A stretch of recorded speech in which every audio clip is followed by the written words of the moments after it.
Bonjour, vous écoutez l'épisode 109 de Change ma vie, le podcast qui vous donne des outils pour votre esprit. Je suis Clotilde Dussoulier, auteure, coach de vie certifiée et exploratrice de ma vie intérieure, et je partage ici les découvertes qui ont changé ma vie. Change ma vie est un podcast publié tous les jeudis et vous retrouverez les éléments et les ressources dont je parle sur le site changemavie.com. Abonnez-vous au podcast sur la plateforme de votre choix pour être notifié des nouveaux épisodes chaque semaine. Si vous aimez ce podcast, la meilleure façon de le soutenir est de laisser un avis 5 étoiles sur Apple Podcasts ou sur la plateforme que vous préférez utiliser. C'est ça qui permet à d'autres de le découvrir plus facilement. Cette semaine, j'aimerais remercier Lucati qui a écrit « J'ai découvert l'existence de ce podcast en vacances en lisant un magazine sur ma chaise longue. J'ai écouté le premier et ensuite j'ai enchaîné tous les autres sans exception. Ce fut une étincelle qui a allumé mon feu de joie intérieur que j'essaie d'attiser et de ne pas laisser s'éteindre depuis. J'attends ce rendez-vous hebdomadaire avec impatience, comme si j'avais rendez-vous avec Clotilde. Sa voix et ses conseils me reboostent chaque fois davantage et me permettent de me reconnecter à mon moi intérieur et aux autres. J'ai pris conscience d'une chose essentielle qui a changé ma vie. Après la tempête, il y a le calme, mais la tempête est nécessaire pour apprécier pleinement le calme. Du coup, maintenant, je prends beaucoup plus de recul dans les moments difficiles. Merci beaucoup Lucati d'avoir pris le temps de poster ce commentaire et aussi de partager ce message important auquel j'adhère complètement. Si vous aussi ce podcast vous est utile, si vous aussi il attise votre feu de joie intérieur, n'hésitez pas à le dire en laissant un avis sur la plateforme de podcast que vous utilisez. Merci.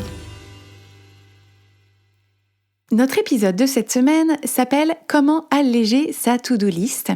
et c'est un épisode qui complète l'épisode 91 au sujet de l'essentialisme. Cet épisode, je vous invite à l'écouter ou à le réécouter. Vous m'avez fait beaucoup de retours dessus. C'est un épisode qui vous a beaucoup intéressé, qui est basé sur le travail d'un auteur qui s'appelle Greg McKeown. McKeown, ça s'écrit M-C-K-E-O-W-N. Donc Greg McKeown qui a écrit ce livre qui s'appelle Essentialisme, Essentialism.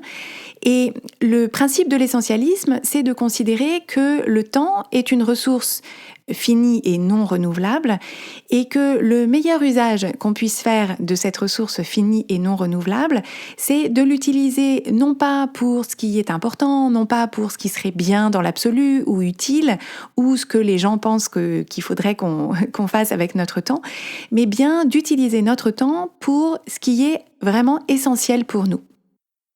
Donc c'est la question qu'il pose, qu'il met sur la table avec son livre Essentialisme et donc que j'ai évoqué avec vous dans cet épisode 91. Et c'est vrai que quand on y réfléchit, on peut constater que pour la plupart d'entre nous, il y aura toujours plus de choses à faire que de temps pour le faire. On aura toujours plus d'idées de choses à faire, on aura toujours plus de demandes de notre temps, plus de sollicitations extérieures, de choses qu'on pourrait faire, qui seraient bien de faire dans l'absolu, que de temps pour le faire. Et donc, il est absolument indispensable de faire des arbitrages pour décider parmi tout cet ensemble, cet univers des possibles de ce que je pourrais faire avec mon temps, qu'est-ce que je choisis d'en faire moi en fonction de ce qui est essentiel pour moi.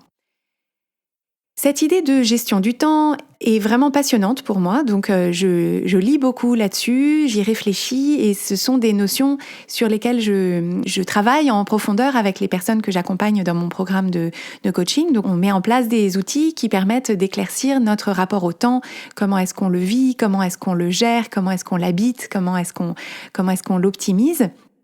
Et personnellement, ça me passionne de réfléchir à comment est-ce que j'ai envie d'utiliser le temps que j'ai sur cette planète de la façon qui me convient le mieux à moi. Et à ce sujet, j'ai lu récemment un livre d'un auteur américain qui s'appelle Michael Hyatt. Donc Hyatt, ça s'écrit H-Y-A-2-T, qui est un auteur américain qui écrit sur la productivité et la gestion du temps depuis des décennies. Et son dernier livre qu'il vient de publier s'appelle Free to Focus.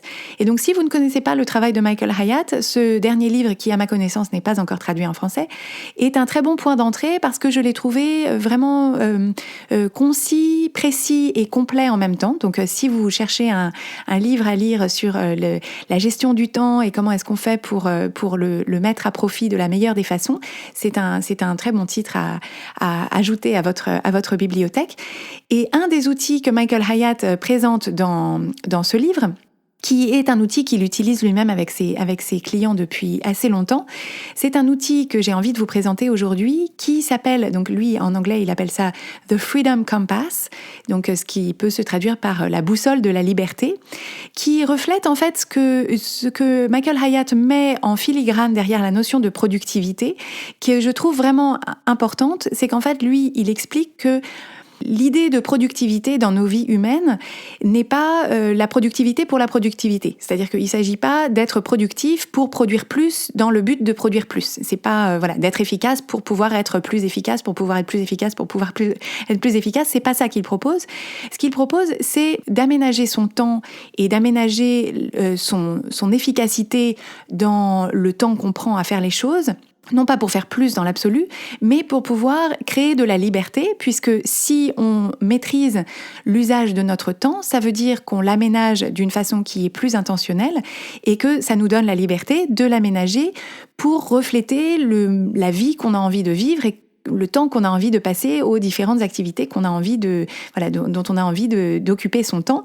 Donc ce que ça veut dire, c'est que l'intérêt d'être productif ou de bien utiliser son temps, c'est de pouvoir se dire, moi si j'ai envie dans mon temps de passer beaucoup de temps à lire, de passer beaucoup de temps à me distraire, de passer beaucoup de temps à dessiner, de passer beaucoup de temps avec mes enfants, de passer beaucoup de temps avec mes amis, etc.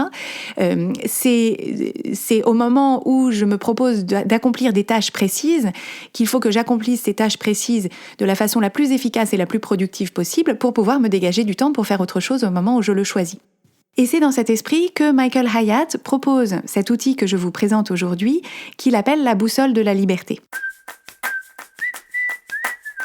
Donc cette boussole de la liberté, son intérêt, c'est que ça va être une sorte de grille d'analyse qui va permettre d'évaluer les différentes tâches et les différentes activités auxquelles on consacre du temps dans notre vie personnelle, dans notre vie professionnelle, dans notre vie en général, pour pouvoir faire le tri et voir de quelle façon est-ce qu'on peut se proposer d'alléger la to-do list, d'alléger le nombre de tâches et d'activités qu'on entreprend, et surtout de s'assurer que ce à quoi on utilise son temps correspond effectivement à notre intention et à nos envies.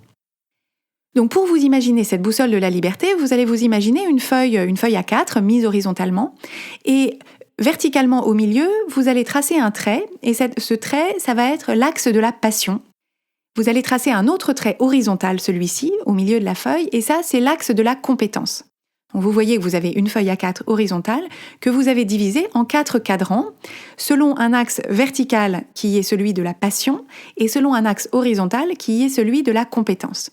Et donc avec ces deux axes, vous avez délimité 4 zones auxquelles Michael Hyatt donne 4 noms différents et que je vais donc passer en revue. Donc tout en haut à droite, la case en haut à droite, le cadran en haut à droite, c'est ce que Michael Hyatt appelle la zone de désir, donc la desire zone, qui regroupe les tâches et les activités auxquelles vous consacrez du temps, pour lesquelles vous avez de la passion et de la compétence. Donc ça, pour Michael Hyatt, c'est là qu'il va falloir passer le plus de temps. C'est à ces activités-là qu'il vous encourage à consacrer le plus de temps.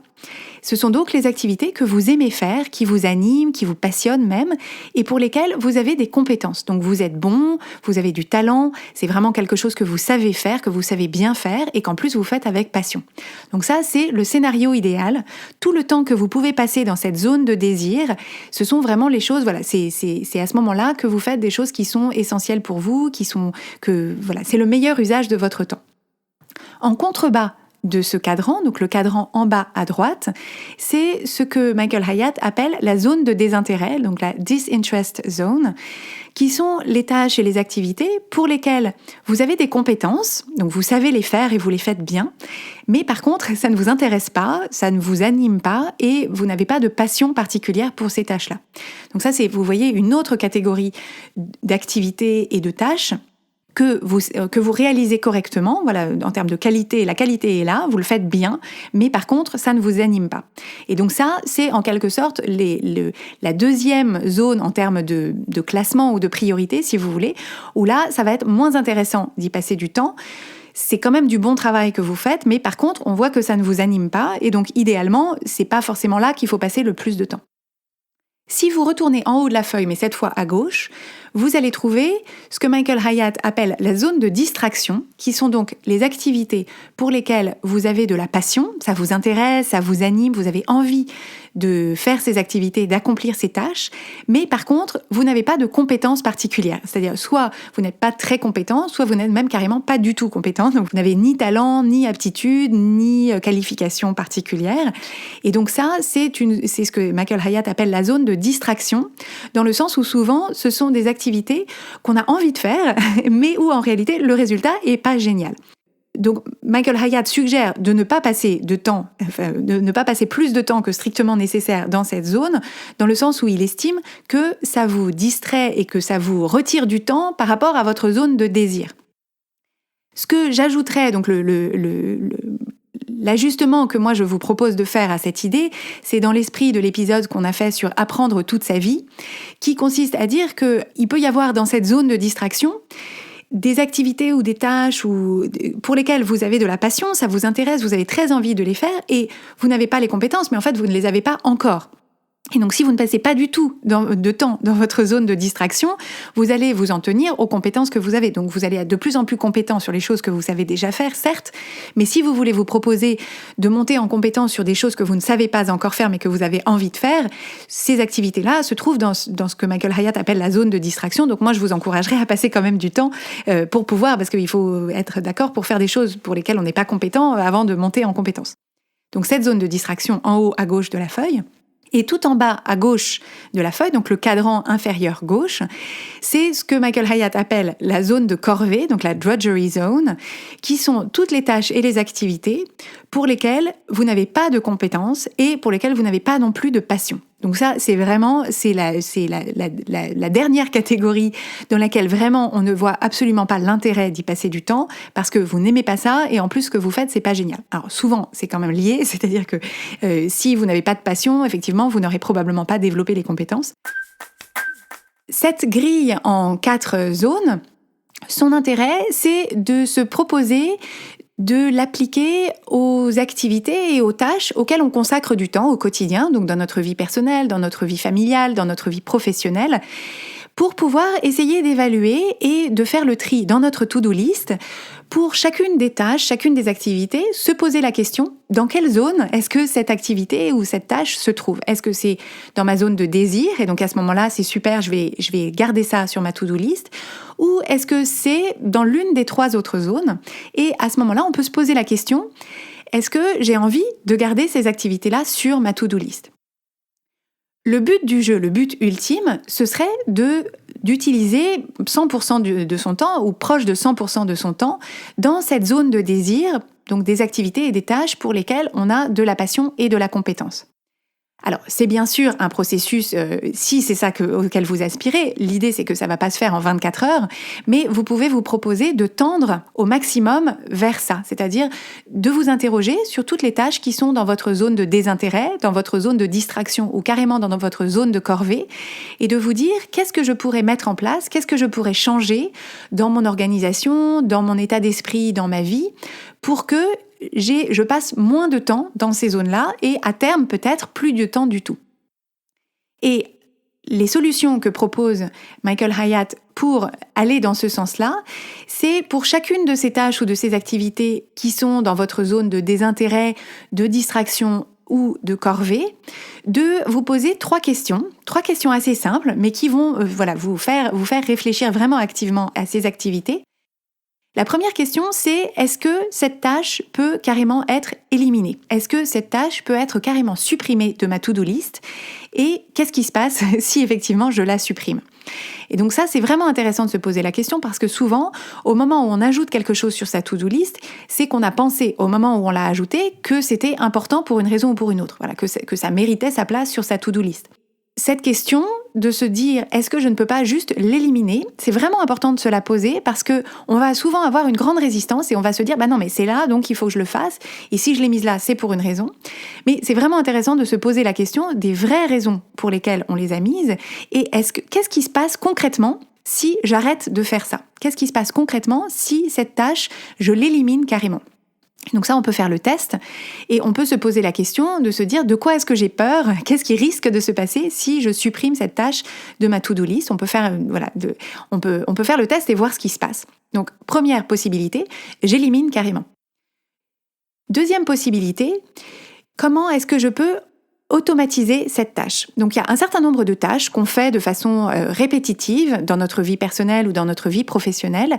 Et est-ce que je ne peux pas automatiser cette tâche pour que cette tâche prenne moins de temps, prenne moins de mon temps? Et donc cette idée d'automatisation, donc parfois il peut y avoir des choses, de façon vraiment très concrète, utiliser un outil qui automatise certaines choses. Donc je pense très concrètement, par exemple une macro. Si vous faites sur un tableur des opérations régulières, est-ce que vous pouvez pas enregistrer une macro qui automatise ce que vous faites de façon régulière? Donc ça c'est une automatisation très concrète. Mais il y a aussi l'idée d'automatisation, ça peut être une sorte d'auto-automatisation qui consiste à faire une fois la tâche en plusieurs exemplaires et après d'utiliser le temps qu'on a passé une fois pour automatiser la tâche par la suite. Donc je vais vous donner un exemple très simple. J'ai un certain nombre de courriers à envoyer pour ma vie administrative et familiale, des courriers à envoyer de façon mensuelle pour envoyer des factures ou des justificatifs de frais de garde, etc. Et donc ça, ce que je fais, c'est que je me prépare 10 enveloppes, donc avec l'adresse, le timbre, etc. Je me fais une pile de 10 enveloppes et ensuite, chaque mois, en fait, j'ai automatisé la procédure, si vous voulez, puisque j'ai préparé les enveloppes et donc je n'ai plus à rechercher l'adresse, rechercher les enveloppes, rechercher les timbres. Donc j'ai automatisé, si vous voulez, cette tâche. Donc cette deuxième piste consiste à se dire comment est-ce que je peux faire pour que des tâches récurrentes, des activités récurrentes, comment est-ce que je peux faire pour faire en sorte qu'elles soient presque automatiques. Donc soit complètement automatique, soit presque automatique, parce que j'ai moi-même automatisé ma propre activité. Donc ça, c'est la deuxième piste pour alléger sa to-do list en essayant d'alléger le poids de ces activités qui sont dans des zones de désintérêt, de distraction ou de corvée. Et la troisième possibilité, c'est de déléguer ces activités. Et donc ça, c'est quelque chose qui est vraiment très important parce que la délégation, c'est quelque chose, on aura peut-être l'occasion d'y revenir si vous le souhaitez. La délégation est un art qui demande beaucoup de travail sur soi, de travail intérieur pour, c'est vraiment le fait de déléguer une activité ou une tâche que normalement on fait soi, de la déléguer à quelqu'un d'autre, ça fait surgir en nous tout un tas de résistances, tout un tas de craintes, tout un tas d'anxiété qu'il est vraiment intéressant de dépasser. Mais l'idée, c'est de se dire, si moi, j'ai des activités qu'il faut que j'accomplisse dans mon quotidien, personnel ou professionnel, mais que je n'ai pas les compétences ou je n'ai pas la passion, voire je n'ai ni les compétences ni la passion, est-ce que je ne peux pas confier ces tâches ou ces activités à quelqu'un d'autre qui aurait les compétences et la passion ou au moins l'intérêt? Et donc ça, ce qui est vraiment intéressant, c'est de s'ouvrir à l'idée que notre grille, ces 4 zones, les 4 zones, ce que moi, personnellement, Clotilde, je mets dedans, ça ne va pas être la même chose que vous. Et donc, ce qui est dans ma zone de corvée, il y a probablement dans ma zone de corvée des choses qui sont pas dans votre zone de corvée, qui sont peut-être dans votre zone de distraction ou dans votre zone de désintérêt, voire même dans votre zone de passion, et vice-versa. Et cette idée de délégation consiste donc à se dire, je vais essayer de trouver une personne qui a la compétence et l'intérêt pour cette tâche, pour pouvoir lui confier cette tâche, pour que moi, je puisse utiliser mon temps et mes ressources pour faire ce que je fais de mieux et ce que je fais avec le plus de passion. Et le but du jeu, c'est donc progressivement, en apportant dans son quotidien personnel comme dans son quotidien professionnel, ces notions. Le but du jeu, c'est d'arriver à prendre du recul pour ne pas prendre sa to-do list au pied de la lettre et pour pouvoir examiner chacune de ces tâches pour pouvoir juger si cette tâche a sa place sur ma to-do list. Est-ce qu'elle a sa place aujourd'hui, mais demain, j'aimerais bien qu'elle n'y soit plus? Et pour quelles raisons? Et comment est-ce que je peux faire pour que cette tâche, si elle est indispensable, continue à être faite, mais par quelqu'un d'autre ou de façon automatique, pour que moi, je puisse utiliser mon temps à des choses qui sont essentielles pour moi. Si ces concepts vous parlent, vous intéressent et que vous avez envie de les mettre en application, ce que je vous propose de faire, c'est de prendre une feuille de papier que vous divisez en 4 cadrans. Donc vous mettrez en haut à droite votre zone de désir, donc où vous avez de la passion et de la compétence. En contrebas, votre zone de désintérêt, où vous n'avez pas de passion mais de la compétence. Tout en haut à gauche, vous mettez votre zone de distraction, où il y a la passion mais pas les compétences. Et tout en bas à gauche, vous mettez la zone de corvée, où vous n'avez pas de passion et pas de compétences. Et vous vous posez la question, dans mes journées, donc dans ma vie personnelle, professionnelle, associative, parentale, amicale, etc., quelles sont les activités et les tâches que j'accomplis ? Et dans quelle zone est-ce que j'ai envie de les mettre ? Dans quelle zone est-ce que ces activités, je peux les classer ? Et vous verrez se dessiner un petit peu la cartographie de l'utilisation actuelle de votre temps.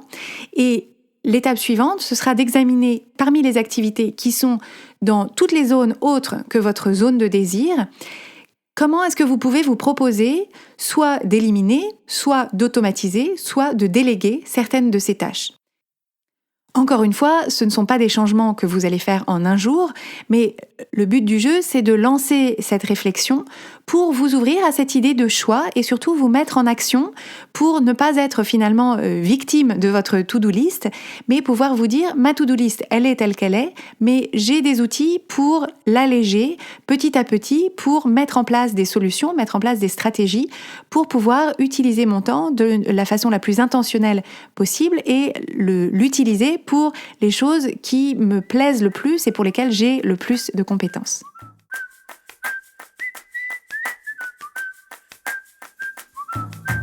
Si vous aimez Change ma vie, vous allez adorer Change ma vie mode d'emploi. Change ma vie mode d'emploi, c'est le programme de coaching qui va vous donner des ailes pour atteindre tous vos objectifs de vie.